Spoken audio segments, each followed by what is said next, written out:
Hello there, this is Retro Spirits Gaiden, and this video is about retro game hunting in Tokyo. Right then, so I've recently been to Tokyo on holiday, my first holiday in 5 years. Oh, it's a wonderful place, full of wonderful people, delicious food, and retro game goodness. Also, you'd think. So let's get into it, and I'll tell you all about it. So the main areas I visited were Nakano Broadway and Akihabara for my game-related needs. I also went to Kyoto on the old Shinkansen, or the new Shinkansen, and it was a entertaining train ride. Unfortunately, no retro game shops in evidence. Lots of temples though, and again, tasty food. Anyway, let's go through Akihabara. Right, so you arrive in Akihabara and you make your way to the main strip.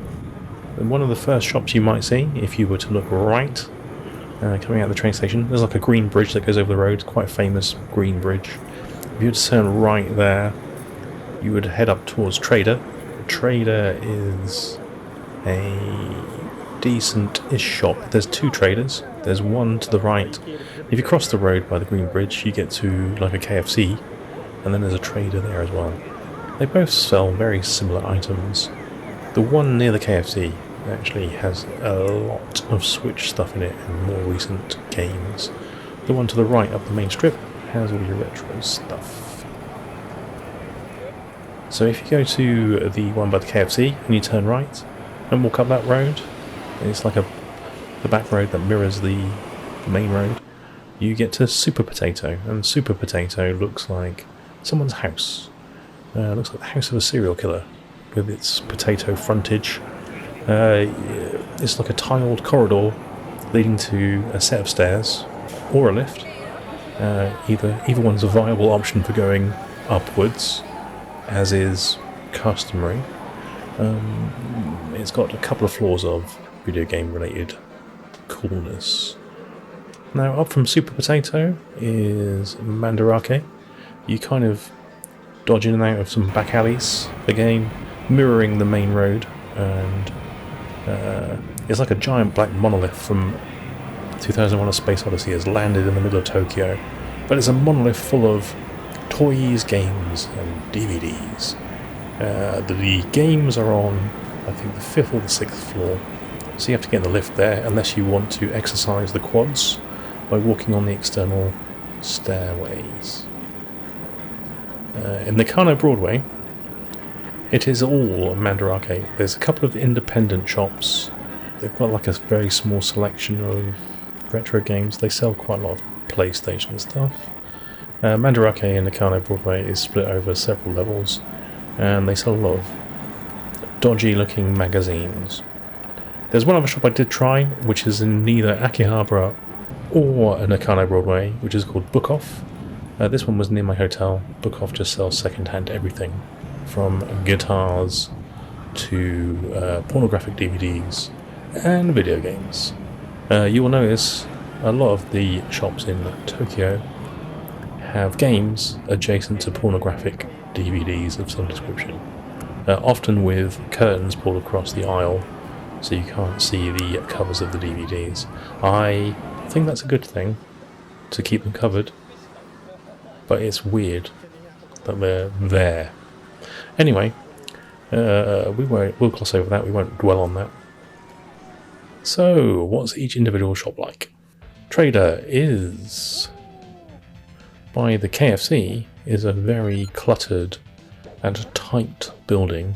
It's full to the brim of stock, especially for Switch, where all the spines facing outwards have Japanese writing on them, so you've got no idea, unless you can speak Japanese, what games you're looking at. But you can browse at your leisure. No one's forcing you to get in and out that quick. They had some cool stuff in there. I got a Radiant Silver gun for the Switch, the collection set. Trader does sell new games, the occasional new game, as well as second-hand games. Up to the Trader that's on the main strip, They've got a lot more retro stuff in there, spread over a couple of floors. The floor space in here is fine. The shelves are far enough apart that you don't feel like you're going to knock an entire shelf over with your big fat Western ass. And the games are of a middling quality, like their quality control for Trader is not that great. One thing that all of these businesses have in common is there'll be sort of junky, low quality stuff on shelves and higher quality, more expensive stuff locked away in cabinets. So that's all cool. I did buy a couple of things from Trader, a couple of cheap PC Engine games. Actually, what I'll do is I'll show my haul later on. But yeah, Trader was okay. Back in the day, so I've been to Japan before, sort of 2001-ish. There were far more Trader shops in Akihabara, and there were far more games-related shops in general in Akihabara. But that's a story that I'll get into later. So Trader is decent, if a little lower quality than the other two stores in my opinion. Super Potato, next on the around Akihabara trip. Super Potato looks like someone's house. Someone's house with a picture of a potato on the front of it. When you look at it from the street, it looks like you might get murdered if you go in there. It is tiny. It's Warren-like. If you've got a fat ass or you've got a rucksack on, you'll find it very easy to destroy every single thing in that shop, Godzilla style. One thing I had noticed about Super Potato in relation to last time was their Mega Drive selection is vastly depleted, and actually Mega Drive games in general seem to be harder to get in Japan than normal. N64 games too, there's just no N64 games in Japan now. They've been probably dumped out at sea. I don't know why there's no N64 games for sale. It's odd. Other formats fare a little better. So Super Potato is cool. There's lots of stuff in there. It's a bit more jumble sale-y than Trader, it has to be said. The next one on the route is Mandarake. Like I said, it's like an obelisk from space. It's got one floor basically, half of which is dedicated to soundtracks, the other half to video games. They have lots of cabinets in both Super Potato and Mandarake full of very, very expensive games. Mandarake's Neo Geo collection is quite tasty, but you're not going to be able to afford any of those. No human is. They are beyond the reach of an average human in terms of price. No N64 games in Mandarake really. Note quite a lot of Mega Drive stuff, but just common stuff. Lots of Saturn common, lots of Dreamcast common, lots of SNES common. So if you want common games, that is one place to go. And again, in Nakano Broadway, Mandarake, it's much smaller. And again, they have lots of the common games, which is fine if you haven't already got them. There are a couple of independent shops on the main strip of Akihabara, don't know their names. They sell basically loose cartridges, and that's fine. You can see what you're getting there. So let's talk about the relative quality of the items I've bought. So Trader, a couple of the items, like the boxes look cool, because I can't read Japanese, and it's my problem really, but it probably says somewhere on it in Japanese, because there's lots of little Japanese tickets and stuff, that the instruction manuals or the stuff inside isn't up to snuff. And I did buy one item, which the Super Famicom game is Rockman 7, where the box looked perfect. I thought, oh, this will be cool, and then the instruction manual looks like someone's used it to wipe their ass. It's pretty rough. After I opened that, I didn't buy any other SNES games at all on my journey, and especially not from Trader. So that's something to look out for. Maybe you need a translation app, because yeah, there's a lot of grading going on, obviously, because there's lots of video games that are good quality and bad quality. Super Potato is pretty good on quality. They make it obvious which ones are shit and which ones aren't. They give you several prices. For instance, I got a copy of Outrun for the Saturn from Super Potato, and there's like a dummy case, and on the front of the dummy case there was several prices, and you could see that, you know, the quality of, even from just the little check boxes they had on there, which one you would get and what sort of quality it would be. So that's quite handy even for a non-native Japanese-speaking fool. Mandarake, again, they're pretty good with their quality control. Even things that they kind of indicate are lower quality, like they use A, B and C. Sort of their C grade will say, oh, there's noticeable artifacts with this item. C grade is better than any grade you'd get in a shop in the UK. It's like the quality is much better. So take some of their grading with a pinch of salt, because to Westerners, or Western eyes, these old man eyes, their quality is pretty cool. Okay, so I'm going to talk a little bit about how it's changed from the first time I went to now. And Akihabara is a shell of what it used to be for retro games. Is it worth going to Tokyo retro game shopping? No, is the simple answer. There's just not enough stuff there of decent quality or acceptable pricing.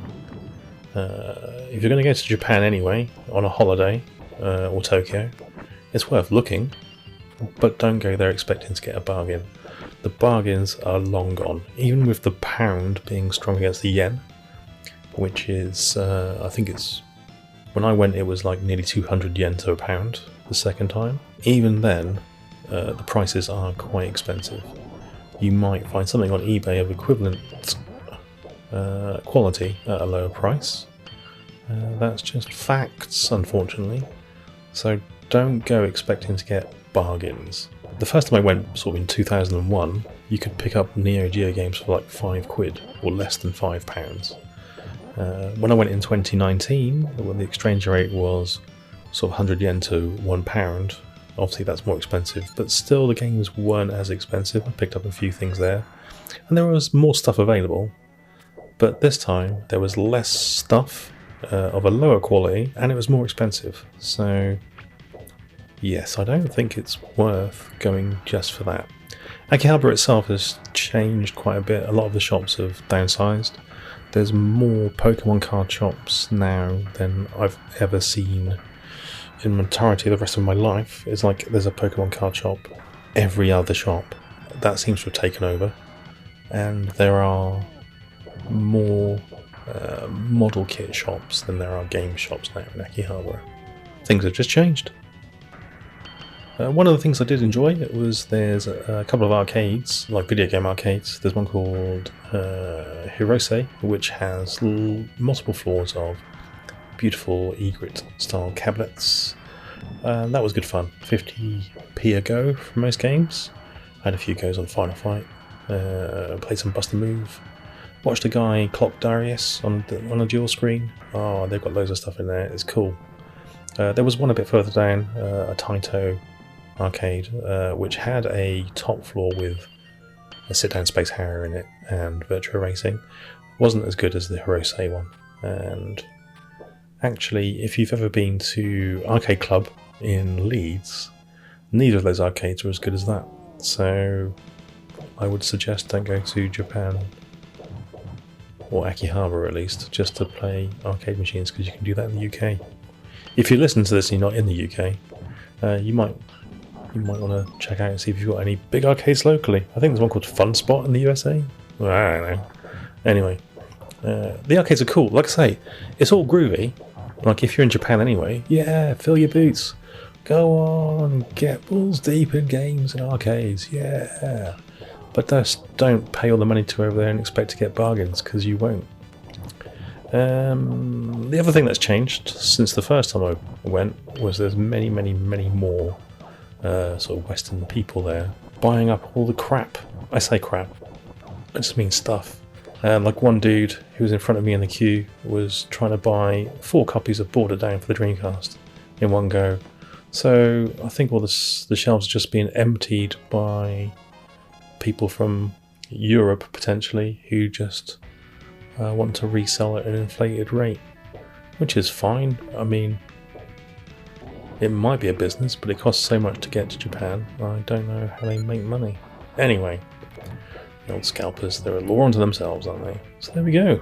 That's Japan. Like I said, I'll put a video up of the stuff I did buy. You can judge for yourself what the quality's like.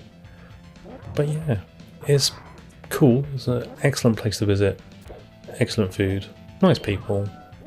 Amazing transport. That's a weird thing to say, but it was. And amazing culture. Just don't go to get retro games. Alright then. Ta-ra.